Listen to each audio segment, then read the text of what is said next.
నమస్తే, welcome to DTV news. దక్షిణ నియోజకవర్గం వైసీపీ ఎమ్మెల్యే అభ్యర్థి వాసుపల్లి గణేష్ కుమార్ ప్రచారం ముమ్మరంగా కొనసాగుతున్నాయి. సార్వత్రిక ఎన్నికల ప్రచారంలో భాగంగా శుక్రవారం 27వ వార్డు వైసీపీ నాయకులు సర్వేశ్వర్ రెడ్డి ఆధ్వర్యంలో దొండపర్తి జంక్షన్లో కొలువుదీరిన శ్రీ ఎరుకుమాంబ ఆలయంలో పూజలు చేసి ప్రచార ర్యాలీ చేపట్టారు.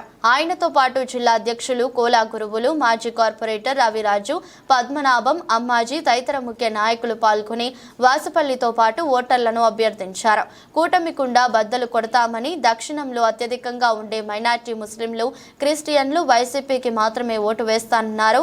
మత విద్వేషాలు రెచ్చగొట్టే బీజేపీతో జతకట్టిన టీడీపీ, జనసేన అసలు గుట్టు బట్ట బయలైందన్నారు. ప్రజల్ని ఇక మభ్యపెట్టలేరని, జగనన్న అందించిన సంక్షేమ పథకాలే తమకు వేపన్లా పనిచేస్తున్నాయన్నారు.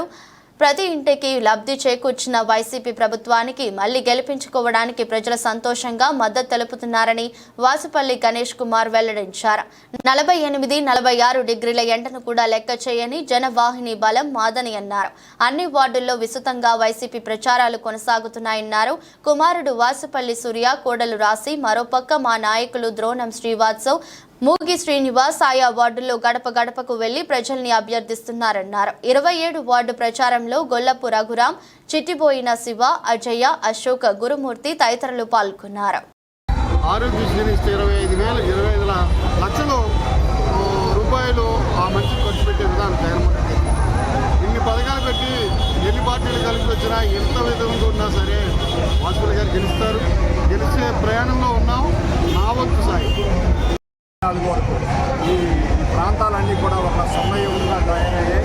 వారు ఆడుదాం ఆంధ్ర అనే క్రీడాకారులకి పెద్ద ఎత్తున ప్రోత్సాహం అందిస్తూ బడుగు బలహీన వర్గాలకి అనేక సంక్షేమ కార్యక్రమాలు నిర్వహిస్తూ ఈ రాష్ట్రంలో విద్య, ఆరోగ్యం రెండూ బాగుండాలని పెద్ద ఎత్తున కార్యక్రమం చేపట్టడం జరిగింది. మరి సోదరులు